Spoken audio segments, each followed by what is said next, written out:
Hi, everybody. Good morning. My name is Chibizo Happiness Obi, and today I'll be teaching you how to write a compelling CV and motivation letter to secure academic or research opportunities.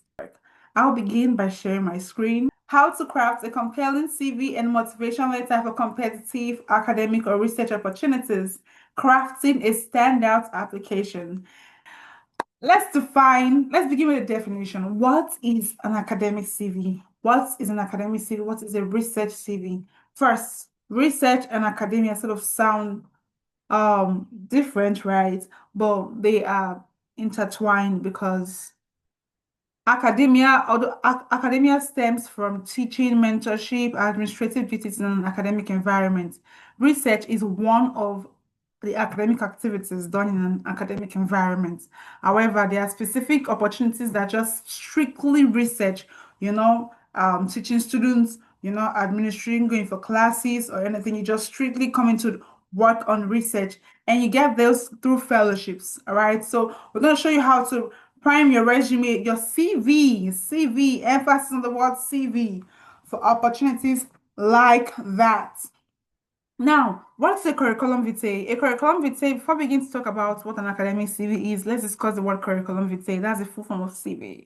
Curriculum vitae is a document that shows your achievement, list of achievements over the years, provides information about your professional achievements for employers to examine and decide to employ you or not. Okay. Now, what is a research or academic CV? This is a comprehensive record of your scholarly and professional achievements.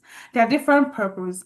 And an academic CV showcases your qualification, your academic qualification, your research experience, your publications, your teaching, your grants, your admin experience in an academic environment, right?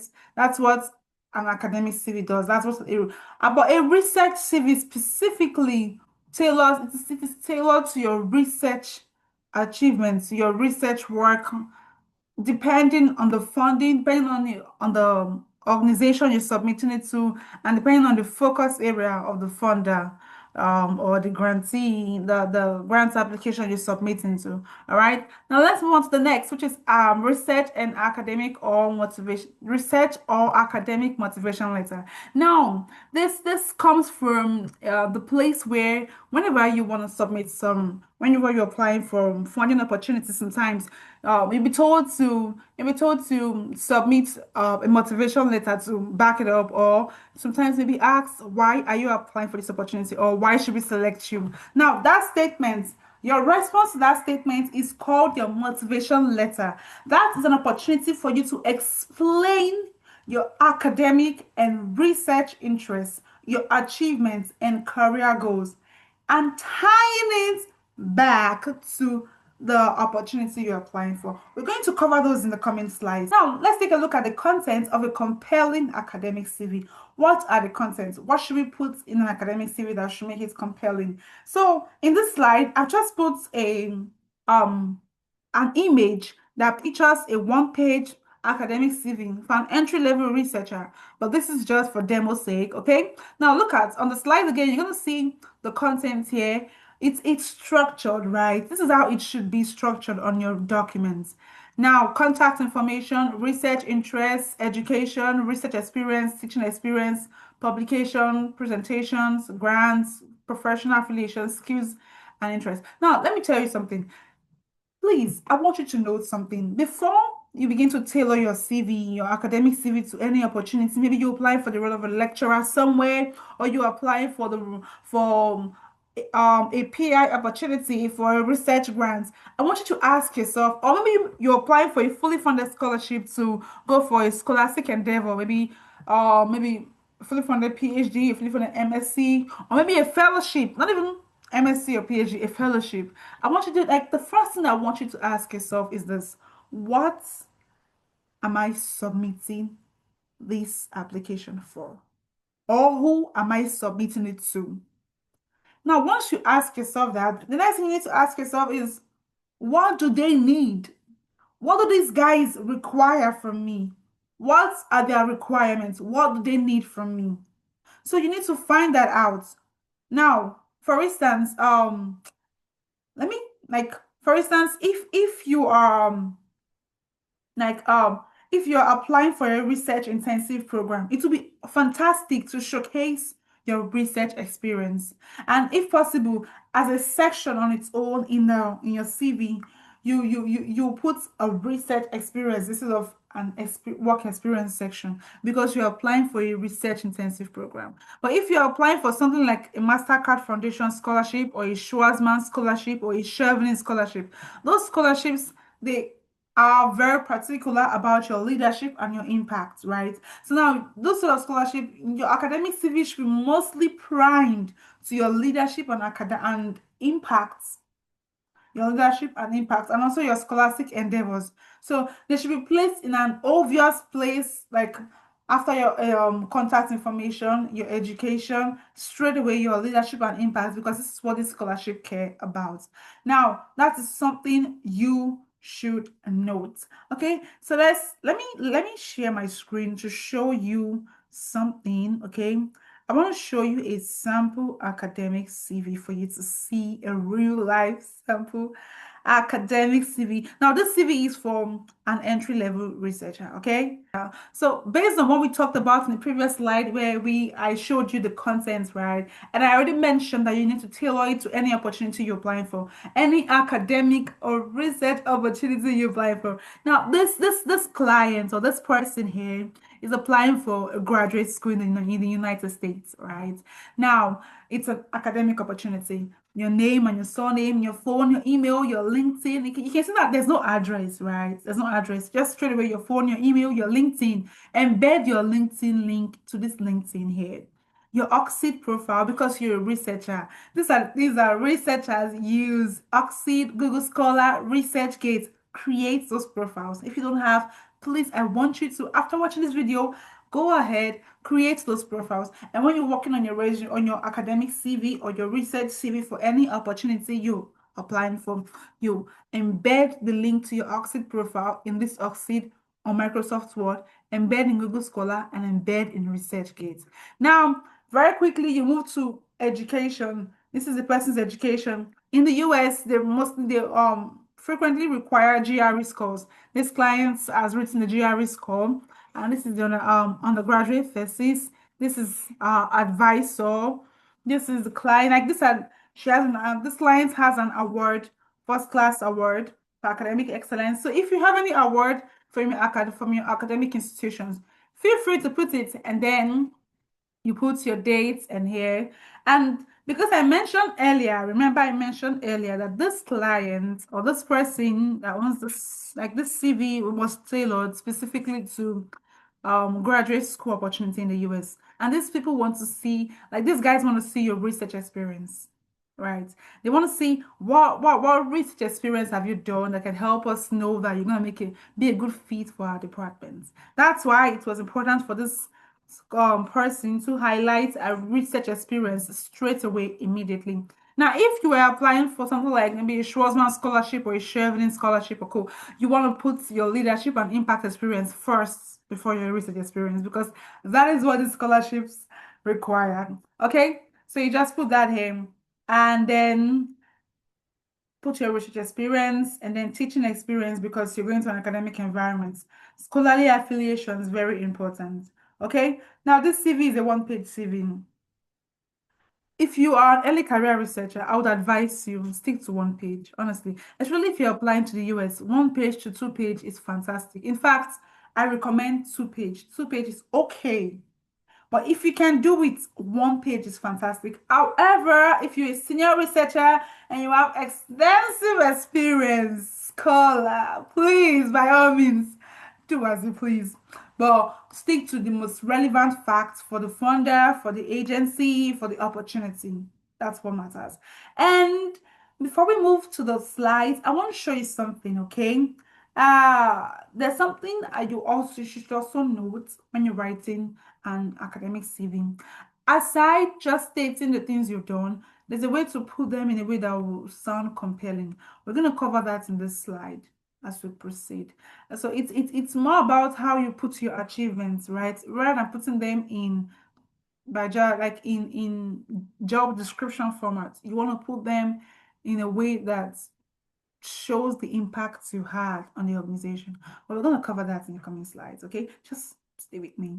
All right, very quickly, let's move on to the next slide. We just covered the content of a compelling academic CV and the facts that we need to take note of. Let's move on to the next, which is the anatomy of a compelling academic CV. I want you to understand something here. An academic CV should be organized because it's your opportunity to make a first impression. So you don't want to be rough. You know, you've yet to be interviewed. You were told, oh, send us your CV, submit your CV, submit your motivation letter. You want to put in your best foot forward. So what that means is that you want to make sure you have clear sections based on what the scholarship emphasizes or what the opportunity, what the academic or research opportunity emphasizes, right? You want to be clear and precise. And what do I mean by clear and precise? Go straight to the point. Action oriented. That's what I wanted to show you initially for the CV I wrote previously. The CV I showed you previously. Action oriented. Look at this image we have here on my screen. I'm trying to zoom it so it's easy to read. Look at how action oriented the bullets in this CV is. Expended 8 months, that's 6 hours per week, to examine the differential effects of gender disaggregated impacts of human capital development on GDP in Nigeria. Action oriented. How do you write your CV to become action oriented? By using action oriented keywords, okay? Keywords that are action oriented, action verbs, right? Action verbs and keywords relevant to the opportunity you're applying for. If you're applying for an opportunity that keep emphasizing your leadership skills, you want to make sure that your bullets are tailored towards, like, your bulleted achievements are tailored towards the things, the leadership impact you've had in your career over the years. Okay, now look at this again. It says employed high school enrollment rate as proxy for education human capital instead of tertiary education, as past studies have done. Like, can you see how action oriented it is? Employ is an action verb. You want to begin with the action you carried out: expended, employed, utilized, adopted, conducted, facilitated. Like, those sort of things are the things you need to take note of when you're writing your academic CV. Now, another thing I want you to understand here is this. It should be tailored and relevant. Very important. I've been saying that since the previous slide. Honestly, we can't stress this enough. You know, when you're writing a compelling academic CV or research CV for any academic or research opportunities, remember I said earlier, ask yourself, what do the scholarship committee need? What do they want from me? What kind of people do they need? What kind of experience do they want to see? What do they keep emphasizing on their um opportunity page, like in the adverts for the opportunity? If they keep emphasizing leadership impacts, please, I want you to create a separate section and tailor it specifically to all the leadership you've had over the years, all the impacts you've had. How many lives have you touched? How many journals have you published in? What sort of ranking do you have in the space that this opportunity is targeted at, right? How many international scholars have you collaborated with? You want to put that out there, okay? If it's tailored to that. Now, it has to be tailored and relevant to emphasize, like, to match the opportunity you're applying for. Now, the next thing is academic credibility. You need to highlight your academic credibility. As academics, as researchers, we are creators. We create knowledge. We bring something out of nothing. Okay? We take something and refashion it into something beautiful and share it to the world to see. So you want to put that credibility on your resume, on your academic CV. Follow me. Academic CV, academic CV. How do you do this? Highlight your publications, conferences, your grants, your citations, and etc. Now, when you're doing this, I want you to remember something. There's something they call recency. As researchers, we understand the place of recency. Recency means in research using latest published um articles in the last 5 years, within the last 3 to 5 years, like sticking to recency. When you're writing your dissertation or your thesis, you're told to stick to recency. Make sure that whatever it is you're doing is like whatever papers you're using is recent. Now, I want you to also apply that rule of recency when you're working on your academic CV or when you're submitting it for any academic or research opportunity. The reason I want you to do this is because it's highly important, especially for researchers with extensive experience, like over 20 years experience or 30, 40 years experience. You don't want to have, you don't want to submit a 100-page resume, a 100-page CV. It'll be so cumbersome, right? So what I want you to do is to just take a look at the opportunity. Look at your experience. What are the most recent experience you've had in the last 5 years that's suits the opportunity you're applying for?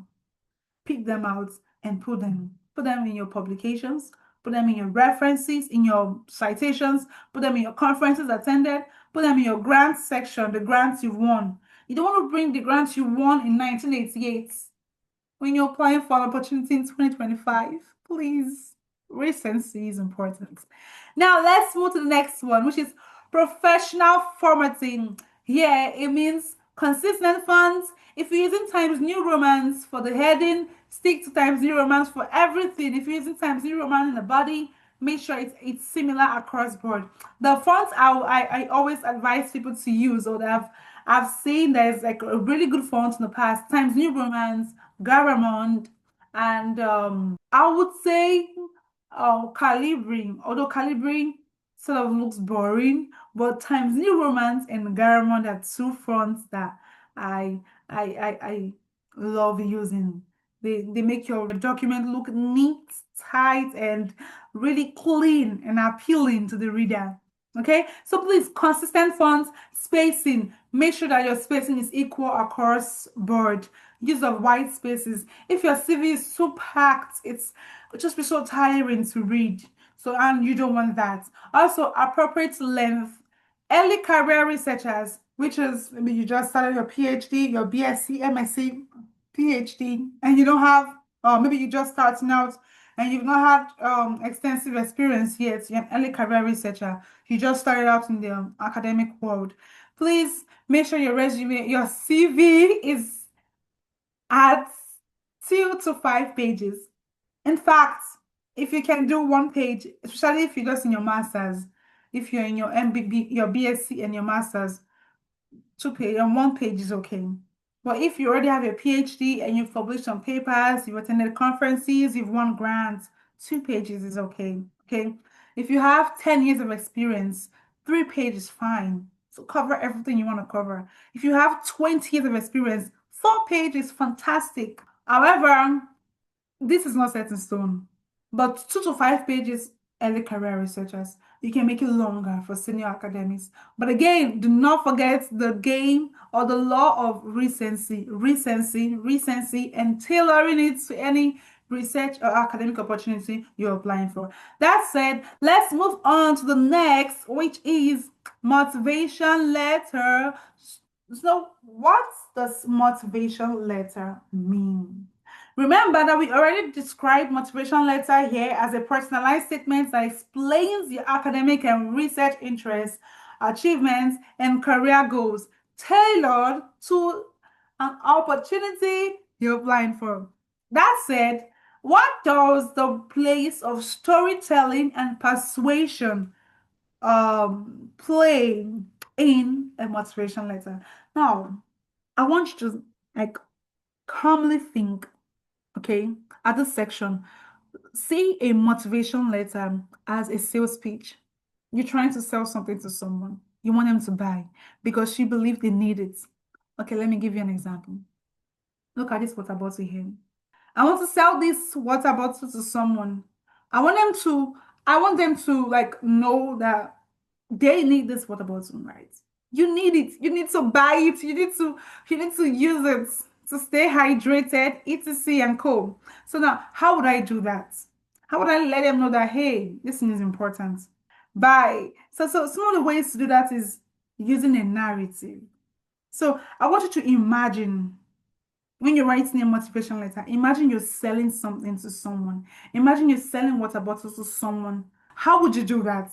How would you convince them? So you just like imagine yourself, you are the water bottle, you're selling like yourself to the grants organization or to the department you're applying for full scholarship or to the fellowship you're applying for. How do you do it? That's where storytelling and persuasion comes in. Storytelling is a highly important technique when it comes to motivation letter. If you are able to like craft your offering around the story, it draws the reader. Let me give you an example. If, for instance, I want to sell this water bottle to you, and I told you, oh, I knew a friend. Oh, sorry, I knew someone who never liked taking water bottles to work. He felt it was so much of a headache, and whenever he takes it to work, it's just gives him a hard time. And also because of that, he rarely drinks water. And then one day he came to work, he just suddenly slumped. He was taken to the hospital, he was diagnosed with kidney stone, and then he had to be operated on, and it was a very exorbitant expense on him. And by the time he was discharged from the hospital, the doctor told him to regularly drink water. He had to make it an effort to always have a water bottle handy every time. And then that's why I made it a point to make sure I have my water bottle every time and to convince everyone I meet to have a water bottle. And this water bottle, it doesn't cost much, but it will take you far because it will take care of your health. It just costs $10. With $10, you're taking care of your health. Compare $10 to how much you spend treating kidney stone. That story alone would compel someone to say, wait, hold up. Give me the water bottle because I don't want to be diagnosed with kidney stone. So now, what am I trying to say here? I just crafted a narrative for this water bottle to sell this water bottle to the person trying to buy it. Now, imagine that too. Craft a narrative around yourself. Craft a narrative around your story, your grants, the grants you're applying for, the scholarship you're applying for, the fellowship you're applying for. Craft a narrative around your story that draws the funder in, that draws the application committee, and they say, wow, this is so nice.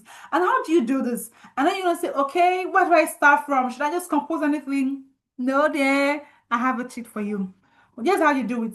Connect your past experience, your present interests, and your future goals into a coherent academic journey. Now, okay, let me show you something that I did. Now look at this. It's a personal statement for an MSc Economics at the University of Bristol. Now look at, I started my essay with a storytelling. Over the last year since I graduated university, my overall contribution to society has revolved around improving my knowledge in this. These activities have exposed me to this. Based on this, I have decided to do this, do this, do this. Now look at this. I began from my past. I graduated university. My contribution to society. My present is this. These activities have exposed me to the relevance of this. And now my future, I want to apply for this opportunity. Can you see? After that, I move on to the next.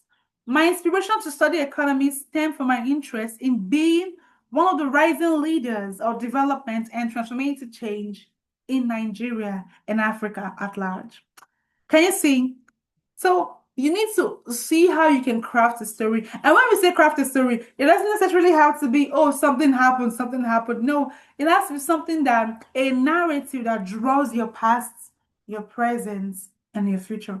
And I know you want to ask me, is it just when I'm applying for scholarships that I need to write motivation letter? No. When you're applying for jobs, they tell you submit, like when you're applying for academic jobs, you ask to submit a cover letter. A cover letter is also called a motivation letter. What's your motivation for applying to this opportunity? Why are you applying? Why should we bring you in? So that's the opportunity for you to tell your story, to sell yourself like I did about this water bottle here. Okay. Now, the next thing to do is to show your motivation with evidence. Yes, nothing tells a better story than evidence. Look at this. When I was talking about this water bottle, I mentioned the friend who disliked taking water to like having water bottle handy because he felt it was too much of a load to carry, and then he was rushed to the hospital. That was an evidence, right? And then his doctor had to recommend him drinking water every time. He had to come and purchase this from me. An evidence. So you need to find an evidence, use specific examples to show motivation for the opportunity you're applying for. Let's say you're applying for the Chevening scholarship and they require leadership, and maybe you've led, maybe you have an organization, or maybe you lead young people, teaching them how to take advantage of educational opportunities. Maybe you teach young people in rural settings, and by doing that, it has improved literacy rates in the region. And not just that, those young people, instead of them to go on to be involved in vices, negative things, their lives have turned around. They're now doing great things, and it's so beautiful to see. So that's an evidence. You can put that there in your document. It's an evidence that this has motivated me to apply for this opportunity. And based on my experience with this, what I did here, what I did here, what I did here, I believe as will help me do well in this future opportunity I'm applying for. It's as easy as that. So now, aside that, one more thing to take note of is that you need to align it with the opportunity you're applying for. How do you do that? You need to persuade the reader. Let them convince them by showing how your background and your aspirations fits the program or fits the institution or fellowship or scholarship or the supervisor's work if you're applying for PhD.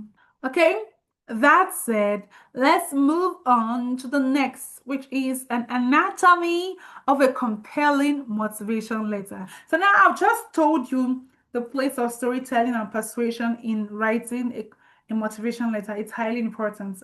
Persuasion and storytelling. Now, let's talk about the anatomy. What is it structured like? So now here, the first thing I want you to note is this introduction. You need to introduce yourself. And now what does your introduction entail? What should it cover, right? This is an opportunity to capture the attention of the reader, of the application committee, of anybody reading your application essay. How do you do it? You need a strong opening of who you are. It could cover who you are. It could cover what you're applying for. It could cover your academic or research interests. It could cover your past experience. I mean, I've seen people who will write motivation letter. Maybe they're applying for a fellowship or for a grant, and they start with a past experience in their life, a painful experience. Okay, let me tell you a story. There was a client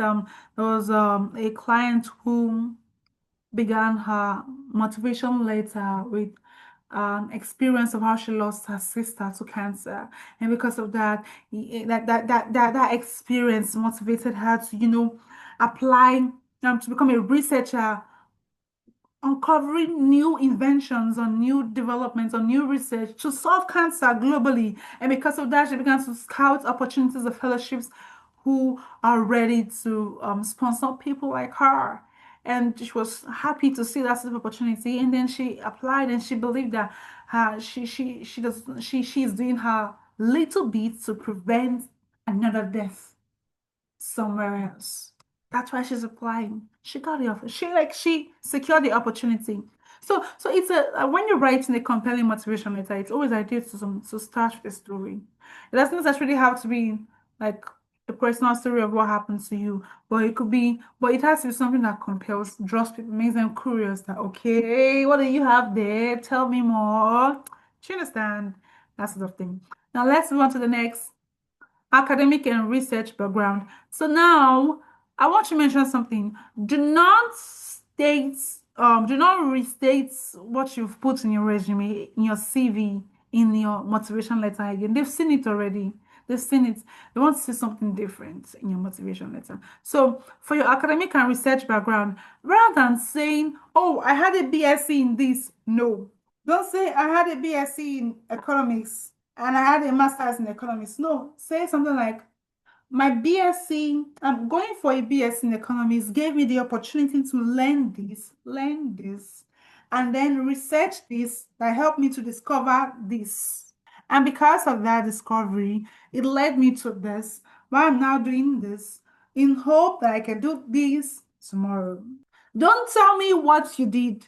Don't tell me, oh, I had a BSc, I had an MSc, I had a PhD in economics or in medicine or whatever. Rather, show me what those things have helped you discover or have helped you learn about yourself or about any problem you're interested in solving or about your community, about your country, or about the people around you and how that relates to the opportunity you're applying for or the grant you're applying for. Very important. Okay. So now show how they've shaped your research direction. Now, the next thing is motivation and fit. Explain why this program, the institution, the supervisor, the opportunity. Explain why you're applying. Why do you think it's a great fit for you? Why? This is the opportunity to show that, hey, I did my research. Okay, now I want the next one says align your goals with their research focus, their mission, or their strength. 100%. To get anything from anyone, you need to turn on the tap of self-interest in that person. How? You need to do something that interests them to get them interested in helping you or giving you an opportunity you're interested in. Let's say you're applying for the Chevening scholarship. The Chevening guys care about leadership and impact. They want people with impressive leadership capabilities or track record. So you want to show them that this is what I've done. And sometimes they will tell you, oh, we want people with leadership skills in this area, development, wash, cancer, medicine, etc. They may specify. So it's an opportunity for you to tell them that I've done this in this area. And not just that, when you invest in me, I'm going to do this, do this, do this. Do you understand? To make them realize that, okay, this person doesn't just talk about their leadership skills, but is also tuning it to what will benefit us. Yes, because everyone is driven by self-interest. So you need to ask yourself, what are these guys interested in, and how can I align my goals with their research focus or their mission or their strength? Now, the next thing is your career goals. Talk about your short and long-term academic or research objectives and show how the opportunity can help you achieve them.